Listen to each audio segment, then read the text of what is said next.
Ambassador Zixathala clicked her mandibles in satisfaction as she reviewed the latest reports from Earth.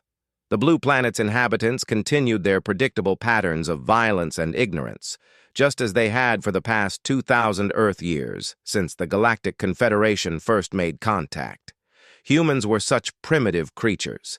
They fought among themselves constantly, poisoned their own world, and seemed incapable of advancing beyond their current technological level despite the Confederation's subtle guidance. Most species achieved faster-than-light travel within 500 years of developing agriculture. Humans had been farming for 10,000 years and still couldn't leave their solar system reliably.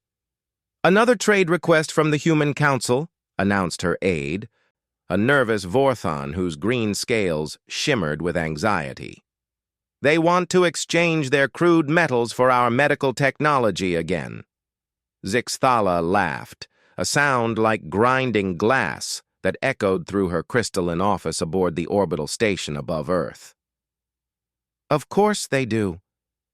Give them the obsolete healing devices from our museum, the ones that are 3,000 years out of date. They'll think it's miraculous." The Confederation had established this arrangement centuries ago. Humans provided raw materials and served as a useful testing ground for new products, while receiving technology so ancient that most civilized worlds used it as decorative artifacts. It was a perfect relationship. Humans got enough advancement to keep them happy and productive, while the Confederation gained access to a planet rich in rare minerals and a species too simple to realize they were being exploited. Through the transparent aluminum windows of her station, Zixathala watched the planet below. Billions of humans scurried about their daily lives, completely unaware that their every move was monitored, their technological progress carefully controlled, their entire civilization nothing more than a well-managed farm. The only puzzling thing about humans was their children. Most species in the galaxy had offspring that were smaller, weaker versions of adults. Human children, however, seemed almost deliberately designed to be helpless. They couldn't walk for almost a full year, couldn't speak coherently for several years, and required constant protection. It was an evolutionary mystery that had baffled xenobiologists for centuries. "Ma'am," the aide interrupted her thoughts, "we have a situation developing in the Andromeda sector. The Devourers have breached the outer rim." Zixathala's attention snapped to full alert. The Devourers were an ancient scourge that consumed everything in their path. They had been dormant for millennia, sealed away by technologies so advanced that even the current Confederation couldn't replicate them. "How many ships?" she demanded. 17 hive vessels, each the size of a small moon. They're moving toward populated systems." "Evacuation status?" "The outer rim worlds are being abandoned. We estimate 3 billion refugees heading toward core systems." "But ma'am, our projections show the Devourers will reach Earth in approximately 6 months." Zixathala felt her heart skip in their synchronized rhythm. Losing Earth would be inconvenient. Humans were excellent workers, and their planet produced materials that were becoming increasingly valuable. More importantly, Earth was strategically located along several major trade routes. "Begin immediate evacuation protocols for essential human personnel," she ordered. "Scientists, engineers, the most intelligent specimens. We can relocate them to agricultural worlds where they can continue their work." "What about the others, the children?" Zixathala waved a dismissive appendage. "Unfortunate but acceptable losses. We cannot evacuate 4 billion humans. The logistics alone would bankrupt dozen star systems." Her aide's scales flickered with uncertainty. "Ma'am, should we inform the humans about the incoming threat? Give them a chance to prepare?" "Absolutely not. They would panic, become unmanageable. Besides, what could they possibly do? They barely have weapons that can destroy their own cities, much less face the Devourers." Zixathala returned her attention to the planet below. Begin selecting the most valuable humans for evacuation. Focus on adults with useful skills. The children are simply too resource-intensive to save. Over the following days, Confederation ships began quietly removing specific humans from the planet. Leading scientists disappeared from their laboratories. Top engineers vanished from their projects. Brilliant minds were plucked from universities and research centers. The humans noticed, of course, but their governments were told these individuals were being taken for advanced educational opportunities with the Confederation. Dr. Sarah Chen had been one of Earth's leading theoretical physicists before her selection. Now she sat in a sterile room aboard a Confederation transport ship, watching her home planet grow smaller through a porthole. Around her, 200 other humans sat in similar states of shock and confusion. "Where are they taking us?" asked Dr. Marcus Webb, a geneticist who had been working on crop enhancement when the aliens arrived at his laboratory. "Away from Earth," Sarah replied quietly. "They said there was an opportunity to study with advanced civilizations, but they were very specific about the timing. We had to leave immediately, couldn't bring anything, couldn't contact our families." "I have a daughter," Marcus whispered. "She's only 7 years old. They said I could bring her later after the initial adjustment period." Sarah looked at the other selected humans. Every one of them was an adult. Every one of them had children they'd been forced to leave behind. "I don't think we're coming back." "What do you mean?" "Think about it. They've been trading with us for hundreds of years, but they've never offered to take humans to see their worlds before. Why now? Why the sudden urgency?" Sarah pressed her face to the porthole. "Something's wrong." Meanwhile, on Earth, the sudden disappearance of so many brilliant minds had not gone unnoticed by everyone. In a secure facility buried 3 miles beneath the Colorado mountains, Admiral James Harrison studied reports with growing concern. "They took Professor Williams," his aide reported. "That's the 3rd quantum physicist this week. Pattern recognition suggests they're targeting specific skill sets," noted Dr. Elizabeth Kane, the facility's chief analyst. "Advanced physics, genetic engineering, computer science, aerospace engineering. They're taking our best minds."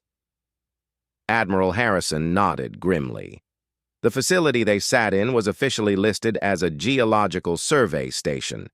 In reality, it housed Project Prometheus, humanity's most carefully guarded secret. For over 800 years, humans had been aware that their alien benefactors were not quite as benevolent as they appeared. The Confederation thought they were so clever, feeding humans obsolete technology while mining their planet and controlling their development. What they didn't know was that humans had been reverse engineering every piece of alien tech they received, improving upon it, and developing capabilities that far exceeded anything the Confederation suspected. "Ma'am," another analyst called out, "we're detecting massive energy signatures from the outer rim. Something big is happening out there." Dr. Kane pulled up holographic displays showing deep space monitoring data. "Multiple faster-than-light distortions. Heading this way. Whatever's causing them is enormous." Admiral Harrison felt a chill run down his spine. "How long until they reach Earth?" "Approximately 6 months, sir." "And the Confederation is taking our people now?" The pieces clicked together in his mind. "They know something's coming. They're evacuating the assets they consider valuable." "What about the rest of us?" Dr. Kane asked quietly. "Apparently, we're expendable." Admiral Harrison turned to his communications officer. "Get me Director Chen." Director Maya Chen appeared on the main screen within minutes. She was Admiral Harrison's counterpart, overseeing humanity's hidden space capabilities from a facility on the far side of the moon. "James, we've been monitoring the situation. Our deep space sensors confirm massive bogies inbound. The Confederation fleet is pulling back to defensive positions around their core worlds." "They're abandoning us." "It appears so. But James, they've made a mistake. They're taking our scientists, but they're leaving our children." Admiral Harrison understood immediately. Every major human government, every military organization, every secret society had spent centuries preparing for this day. The day when the Confederation's true nature would be revealed, when humanity would need to stand on its own. They had built weapons the aliens couldn't imagine, developed technologies that surpassed Confederation standards, and created a hidden infrastructure that spanned the solar system. But most importantly, they had done it all while raising their children to be ready for whatever came next. Human children weren't helpless evolutionary mistakes. They were humanity's greatest strength, minds capable of adapting to anything, learning at rates that made adult humans look slow by comparison. Every generation was smarter, more capable, more prepared than the last. Maya, initiate Protocol Nightfall. It's time to stop pretending. Across Earth, hidden facilities began powering up systems that had been dormant for decades. On the Moon, massive construction projects that had been disguised as mining operations revealed their true purpose. In the asteroid belt, automated factories that the Confederation thought were simple ore processors began manufacturing weapons of war. Zixthala was reviewing evacuation reports when her aide rushed into her office, all four of his arms trembling with panic. "Ambassador, we're detecting massive power signatures from Earth. The humans are activating technology that shouldn't exist." "What are you talking about? Humans barely have fusion reactors." "Ma'am, our sensors are showing power outputs that exceed our own capital ship engines. There are facilities lighting up across the planet that we never knew existed." Zixthala rushed to her monitoring station. The displays showed Earth blazing with energy signatures that were impossible to explain. "This has to be a malfunction in our sensors." "It's not, ma'am, and there's more. We're detecting construction signatures on their moon, large-scale industrial operations. The humans have been building something massive on the far side, hidden from our observation posts." For the first time in her 300-year career, Ambassador Zixthala felt the icy touch of fear.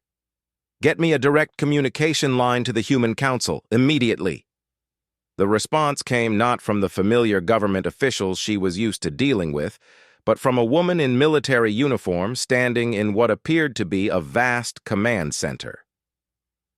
"Ambassador Zixthala," the human woman said calmly, "this is Admiral Sarah Martinez, Supreme Commander of the Human Defense Coalition.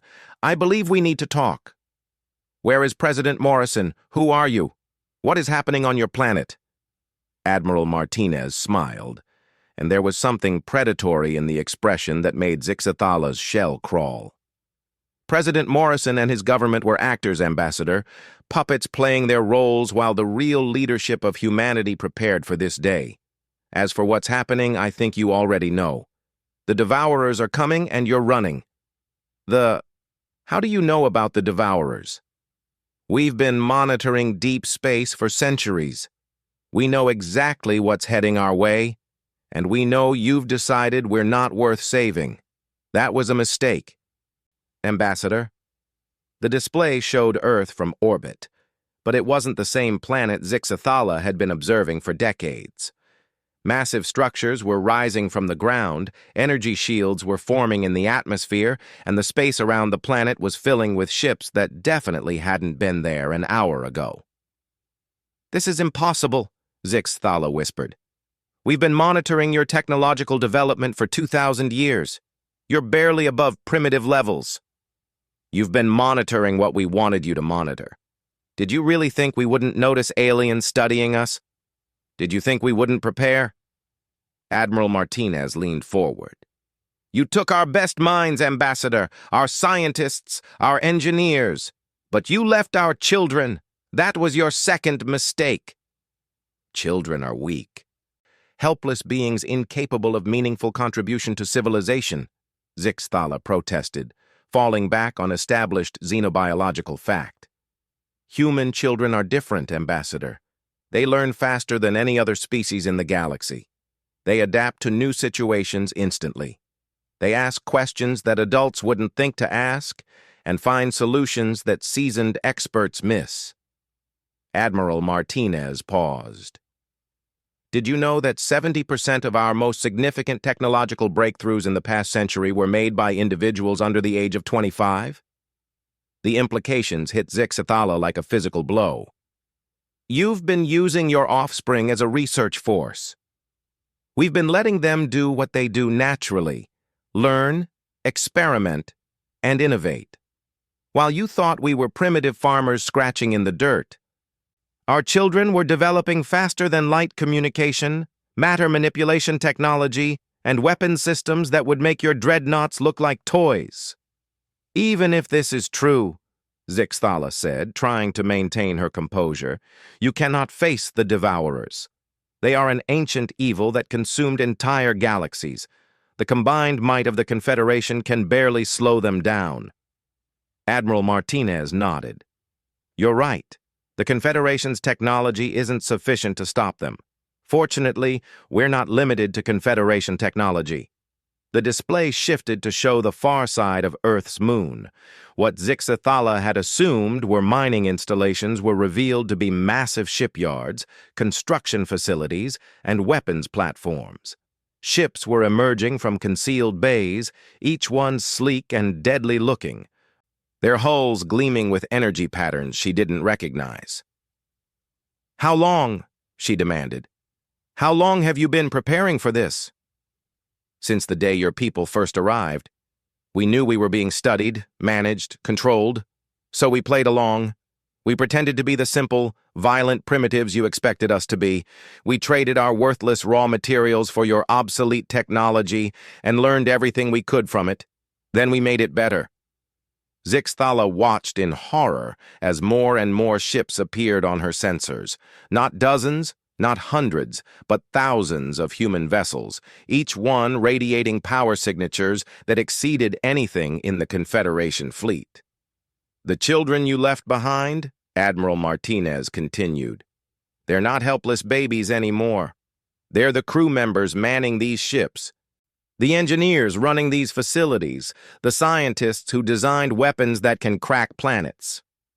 You see, Ambassador, while you were taking our adults for farming work on your agricultural worlds, you left behind an entire generation that has never known anything but the truth about the universe. The communication ended abruptly, leaving Zixathala staring at displays that showed a transformed Earth. The primitive world she thought she knew had vanished, replaced by something that looked like the heart of an advanced military empire. Her aide approached cautiously. Ma'am, what are your orders? Zixathala realized that for the first time in her career, she had no idea what to do.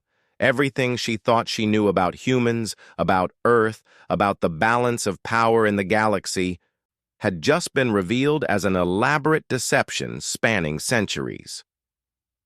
Get me a priority channel to High Command, she finally managed. Tell them we have a situation. High Admiral Krexulon of the Galactic Confederation stared at the emergency briefing data with growing disbelief.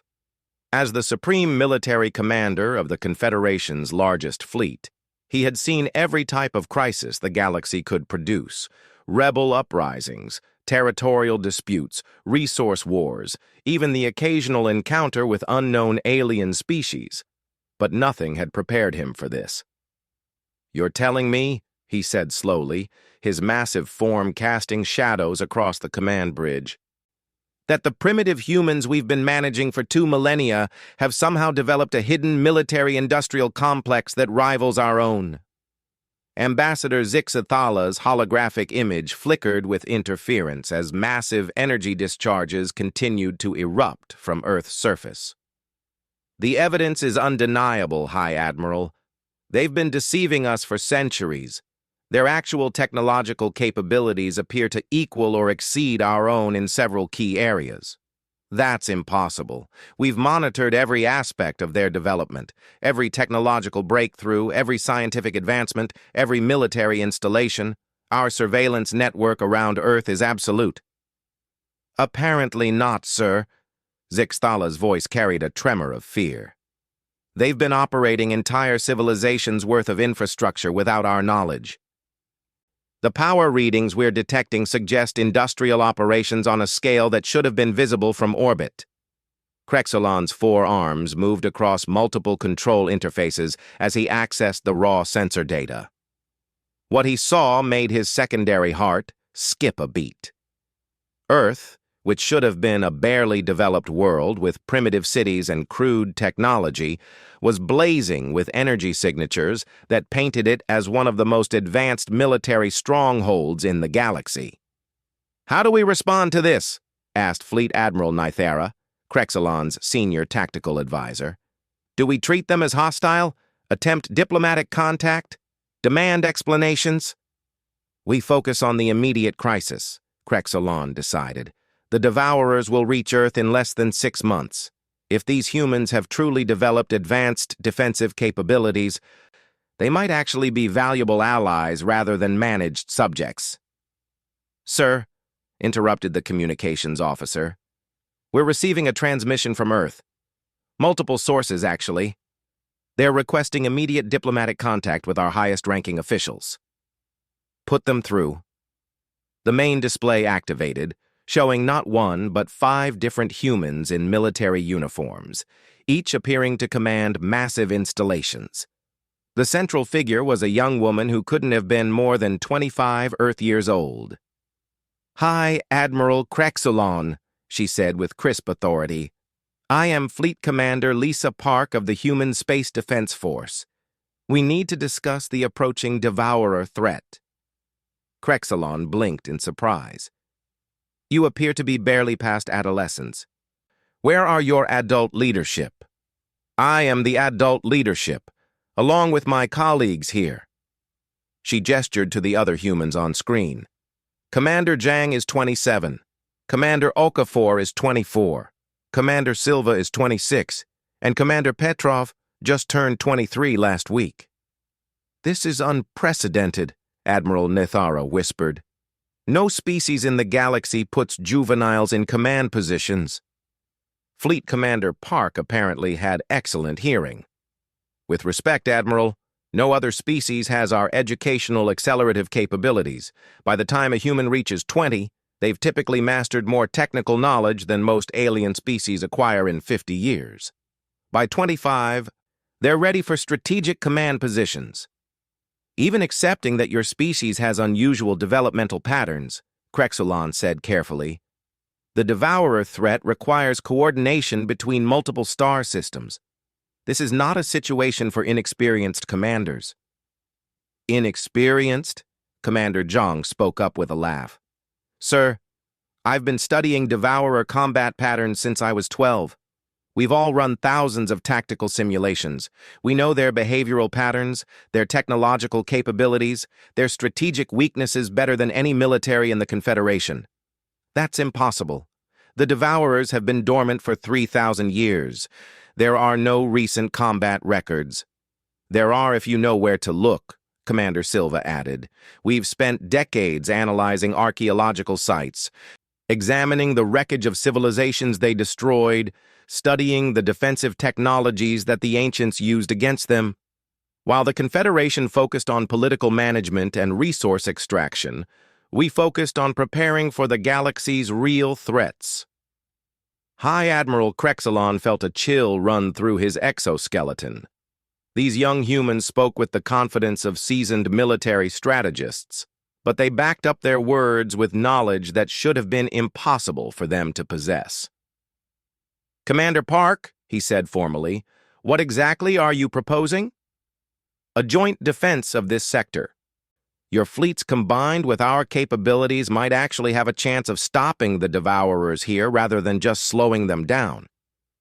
Our latest projections suggest that even our combined forces would only delay them by a few months," Admiral Nythera objected. "The Devourers cannot be defeated with conventional weapons." "Good thing we don't have conventional weapons," Commander Petrov said with a grin that was somehow more disturbing than reassuring. The display shifted to show technical specifications that made the Confederation officers gasp. Energy readings, weapon outputs, shield strengths that exceeded anything in their most advanced designs. "How is this possible?" Crexelon demanded. You gave us the building blocks, Commander Park explained. Every piece of technology you traded to us, every scientific principle you shared, every engineering technique you demonstrated.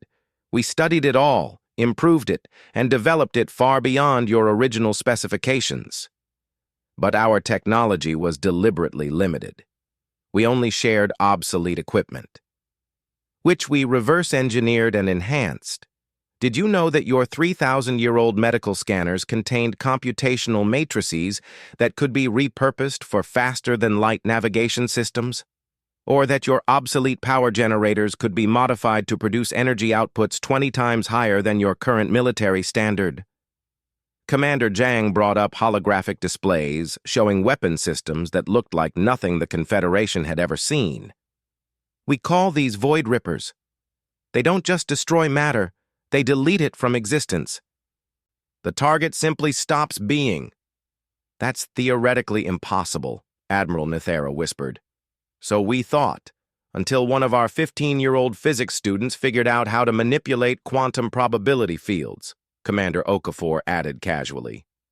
Turned out the math was actually quite simple once you approached it from the right angle. High Admiral Krexelon realized he was dealing with a civilization that had not just matched the Confederation's capabilities, but potentially surpassed them entirely. What do you need from us? Coordination and intelligence, Commander Park replied. We have the weapons and defenses to fight the Devourers, but we need your deep space monitoring networks to track their movements. We also need your evacuation ships to clear civilian populations from their path. You're suggesting we serve as support forces for human military operations? We're suggesting we work together to save both our civilizations. The Devourers don't care about our political arrangements. They'll consume Confederation worlds just as readily as human colonies. Krexelon considered the implications. Everything about this situation violated established military protocol and political understanding. But the alternative was watching the galaxy's most advanced defense forces get swept away by an enemy that had already destroyed countless civilizations. Very well. I'll coordinate with your fleet commanders, but I want to understand exactly what we're dealing with.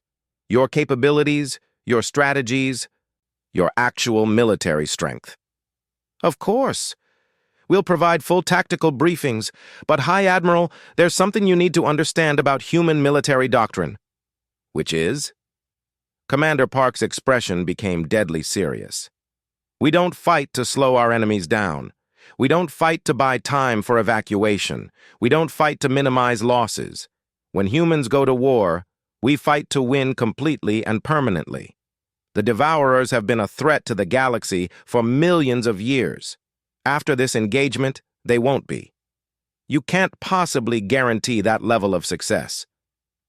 We can, because we've designed our weapons specifically to eliminate them as a species, not defeat them, not drive them away, but erase them from existence so thoroughly that they can never threaten anyone again.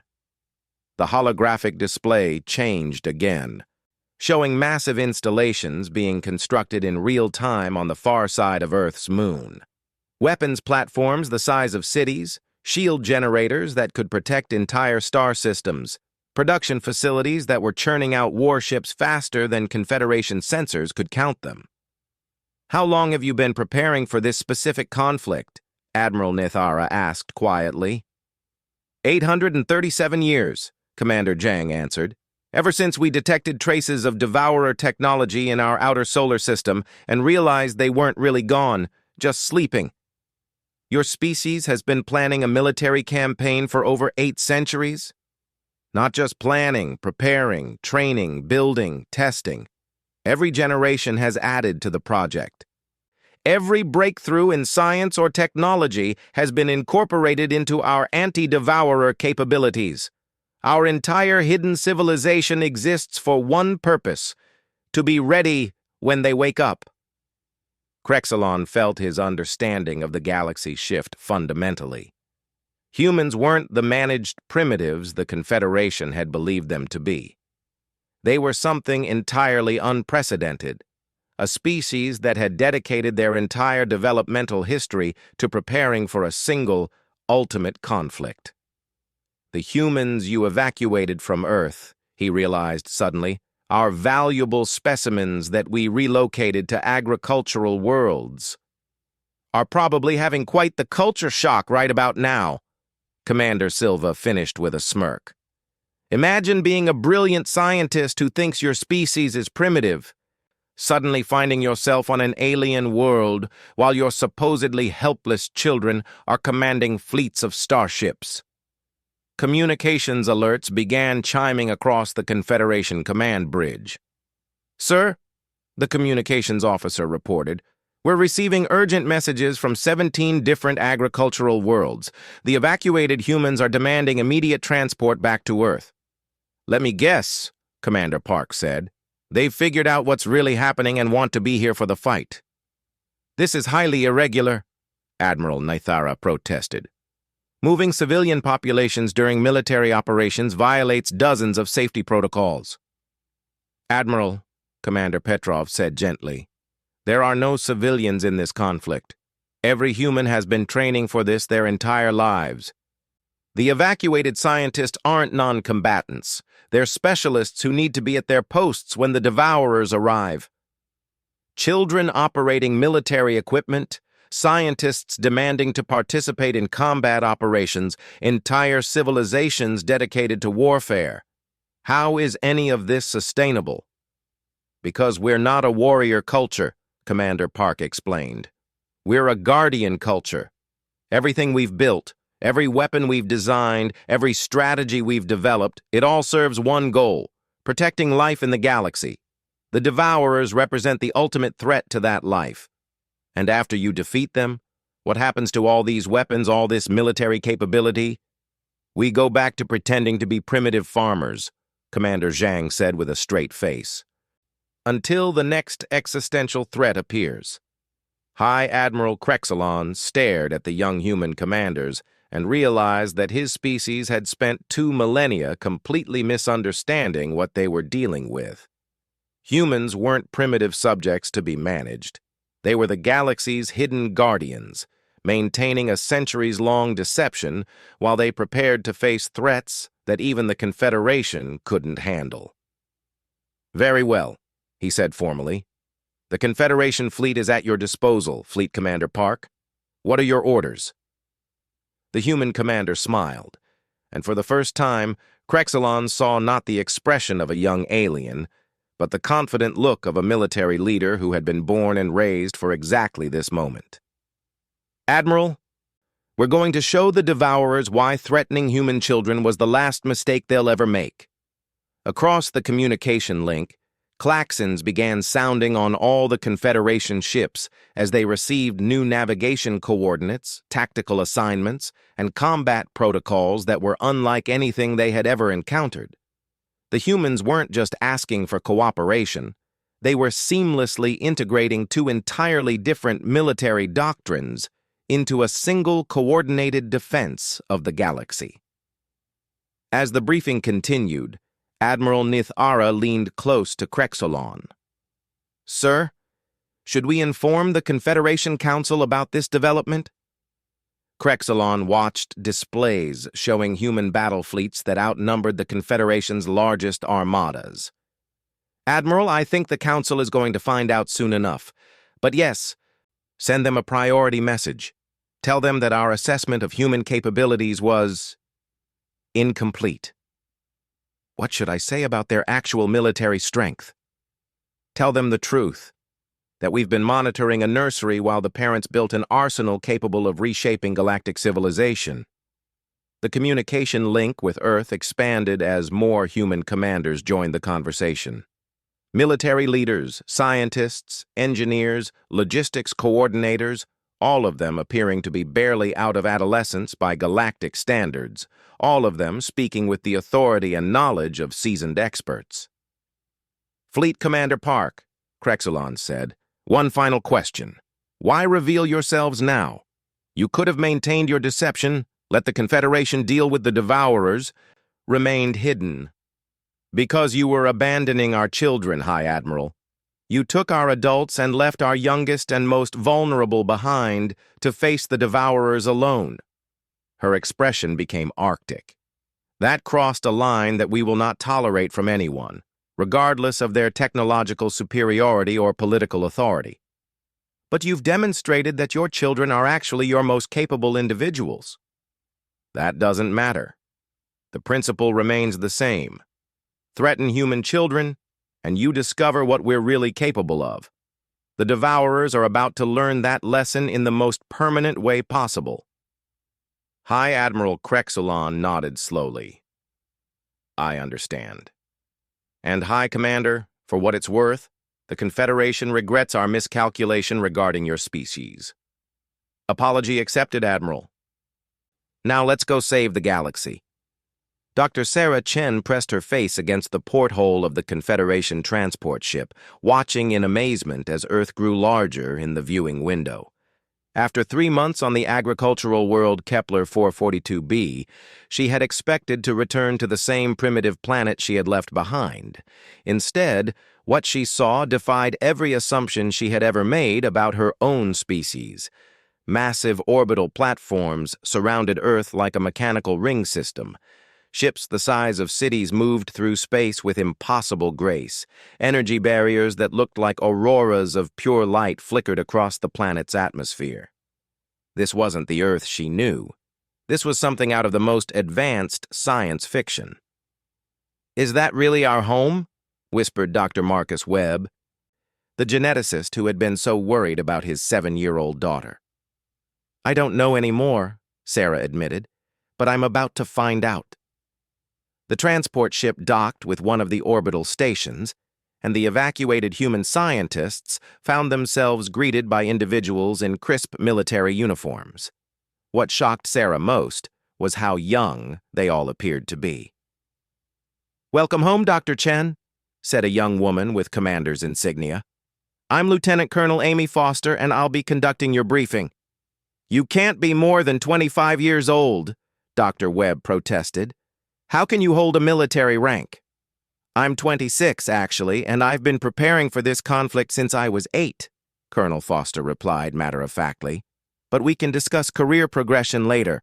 Right now, you need to understand what's happening." She led them to a briefing room with holographic displays showing the solar system. But instead of the empty space Sarah expected, the display revealed a vast network of defensive installations, hidden bases, and patrol fleets that had apparently been operating for decades without anyone knowing. "This is impossible," breathed Dr. Elena Vasquez, a quantum physicist. "The energy requirements alone for these installations would require fusion plants we haven't invented yet." "We invented them 70 years ago," Colonel Foster said simply, "along with about 12 other energy generation methods that we've kept classified. Dr. Chen, I believe your daughter Catherine was working on her doctoral thesis in applied physics when you were evacuated." "Catherine is only 19. She's nowhere near ready for doctoral work. She completed her doctorate 8 months ago. She's currently serving as the chief engineer aboard the battlecruiser Determination. She wanted me to give you this." Colonel Foster handed Sarah a handwritten note. Sarah read her daughter's familiar handwriting. "Hi, Mom. Sorry about the deception, but we couldn't risk the Confederation figuring out what we were really doing. Can't wait to show you the antimatter cannon I designed for my senior project. See you after we deal with the Devourers. Love, Katie." Antimatter cannon? Sarah stared at the note. "Catherine was studying basic particle physics when I left. Dr. Chen, your daughter holds 17 patents in advanced weapons technology and has contributed to the design of our primary anti-devourer defense systems. She's what we call a typical human prodigy." "This is insane," Dr. Webb muttered. "Children don't become weapons engineers." "Human children do when they're raised knowing what's really at stake," Colonel Foster replied. "Dr. Webb, your daughter Emma has been asking about you. She's currently aboard the command ship Prometheus, serving as a tactical analyst." "Emma is 7 years old." "Emma is 12 now, and she has an intuitive understanding of multi-dimensional combat scenarios that most adult strategists can't match." Time works differently when you're dedicating every moment to preparation. The holographic display changed, showing incoming objects at the edge of the solar system. 17 massive, dark shapes that seemed to absorb light itself, each one larger than Earth's moon. "The Devourers have arrived," Colonel Foster announced, "and now you'll see what humanity has really been building for the past 8 centuries. Across the solar system, hidden installations that had remained dormant for decades suddenly blazed to life.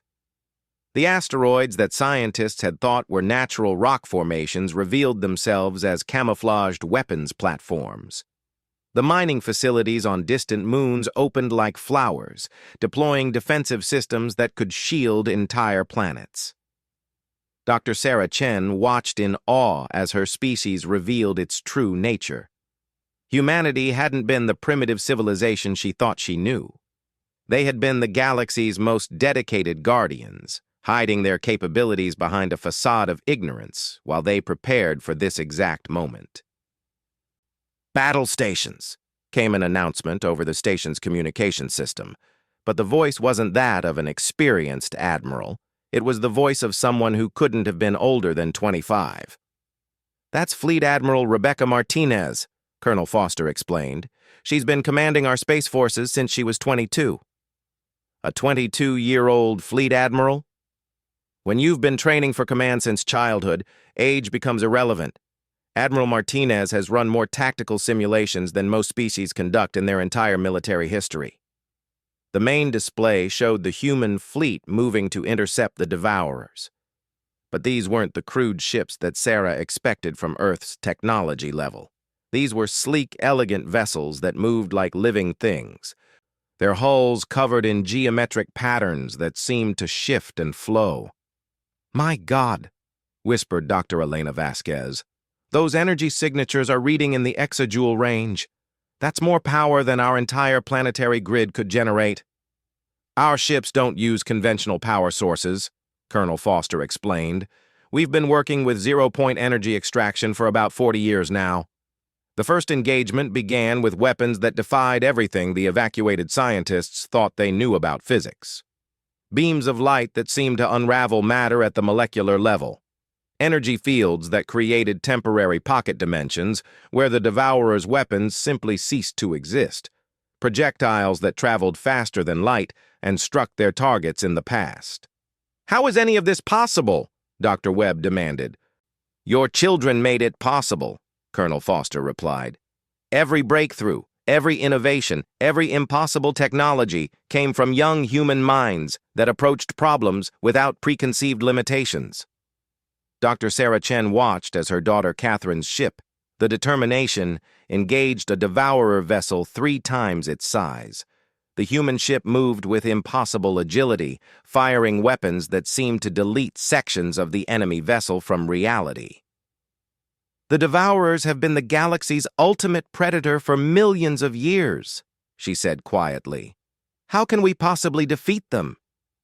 "Because we're not trying to defeat them in conventional terms," Colonel Foster explained. "We're not trying to outfight them or outlast them. We're erasing them from existence entirely." The battle raged for hours, but it wasn't the desperate struggle that Sarah had expected. It was a systematic dismantling of an enemy force by weapons and tactics they had never encountered. Human ships danced around the massive Devourer vessels, striking with precision that turned each engagement into an execution. "The Devourers reproduce by consuming other life forms," Colonel Foster continued her explanation. "They're essentially a galactic cancer that spreads by devouring everything in their path. But our weapons don't just kill them, they prevent them from ever having existed in the first place." "That's impossible," Dr. Vasquez protested.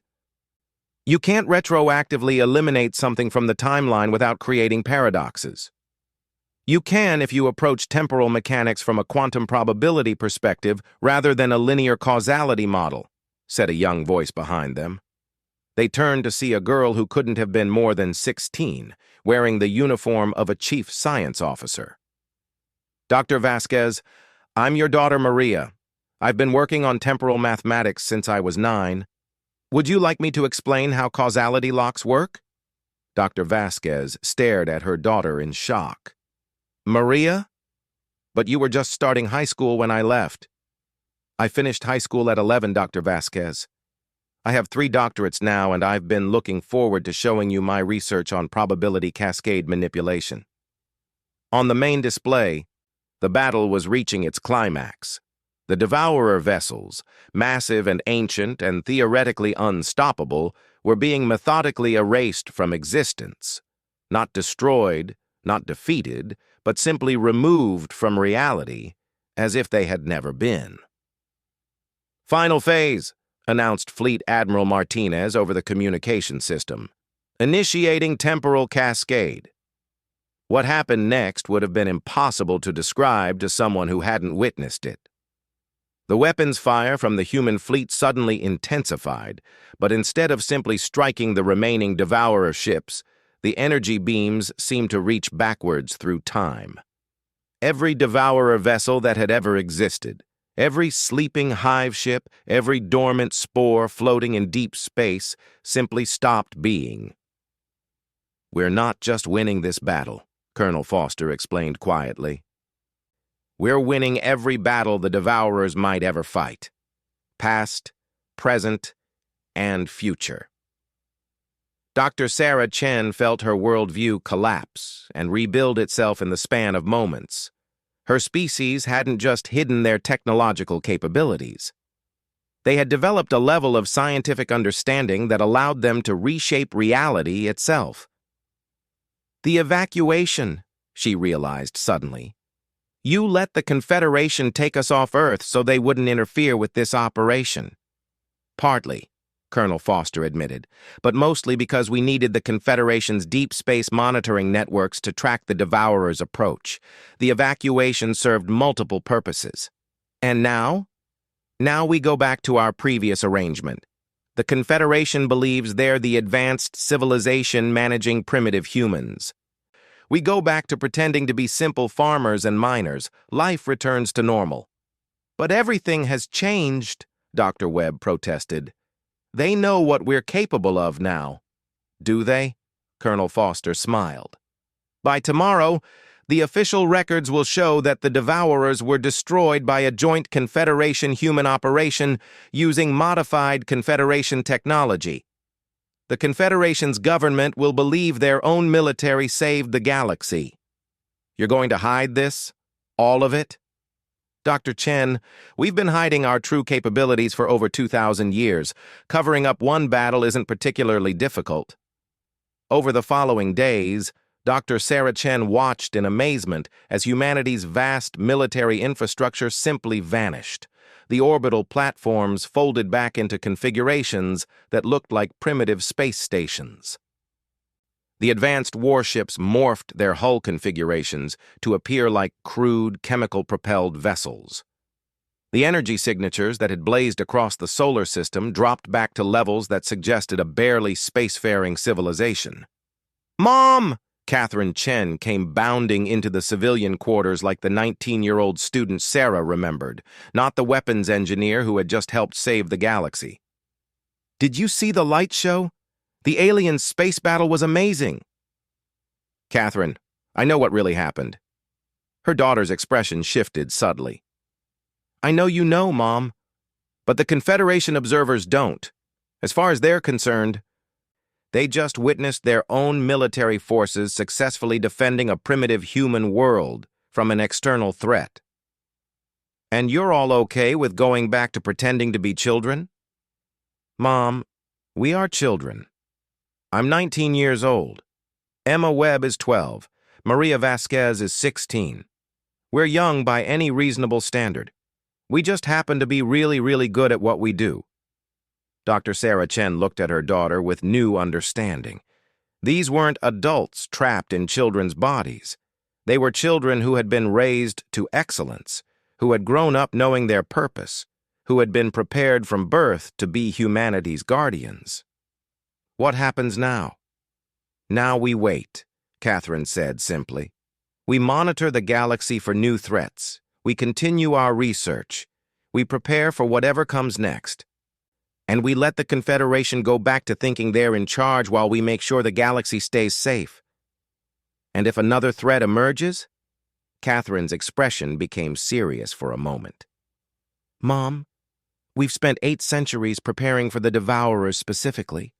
But the technologies we developed, the capabilities we built, they work against any threat. If something else emerges that threatens the galaxy, we'll be ready. Even if it means revealing yourselves again? Especially then. The Confederation made one mistake with the Devourers, but they learned from it. They know now that threatening human children activates a response they're not prepared to deal with. Most other species will learn that lesson more easily. Dr. Sarah Chen nodded slowly. She was beginning to understand the elegant complexity of what humanity had built.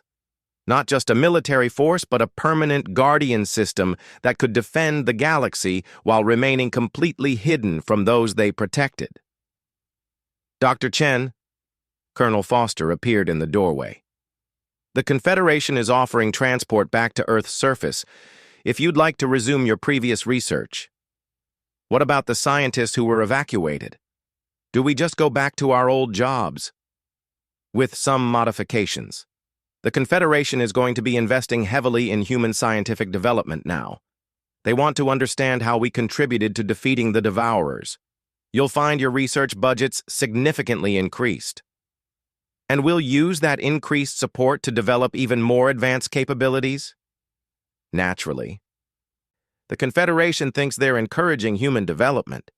We're actually just getting better funding for our existing projects. Dr. Sarah Chen laughed despite herself. You've thought of everything. We've had 8 centuries to think of everything, Dr. Chen. This is what we do.